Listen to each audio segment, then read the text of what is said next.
وقولہ صلی اللہ علیہ وسلم، یعنی کہ اہل الحدیث اہل سنت نبی علیہ السلام کے اس فرمان پہ بھی یقین رکھتے ہیں کہ مثل المؤمنین فی توادہم وتراحمہم وتعاطفہم کمثل الجسد اذا اشتکا منہ عضو تداعی لہ سائر الجسد بالحمى والسہر، کہ مومنوں کی مثال ایک دوسرے سے محبت کرنے میں اور ایک دوسرے کے اوپر رحم کرنے میں اور ایک دوسرے کے اوپر شفقت کرنے میں مومنوں کی مثال ایک جسم کی مثال کی طرح ہے۔ کیسے جی؟ اذا اشتکا منہ عضو، جب جسم کا ایک پارٹ ایک عضو بیمار ہوتا ہے، تکلیف میں مبتلا ہوتا ہے، تو کیا ہوتا ہے؟ تداعی لہ سائر الجسد بالحمى والسہر، باقی جسم کے اعضاء ایک دوسرے کو دعوت دیتے ہیں بالحمى، بخار میں مبتلا ہونے کی، والسہر، اور رات بھر بیدار رہنے کی۔ کیا سمجھیں آپ اس حدیث سے؟ آپ نے کہا مومنوں کی آپس میں مثال ایک جسم کی مثال کی طرح ہے۔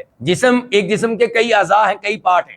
اچھا، اب دانت میں درد ہے تو کیوں جی؟ دانت میں درد ہوتا ہے نا، باقی اعضاء تو بڑے سکون سے سو جاتے ہیں۔ دانت میں درد ہے تو پورے جسم کو مصیبت پڑی ہوئی ہے، انسان سو نہیں سکے گا۔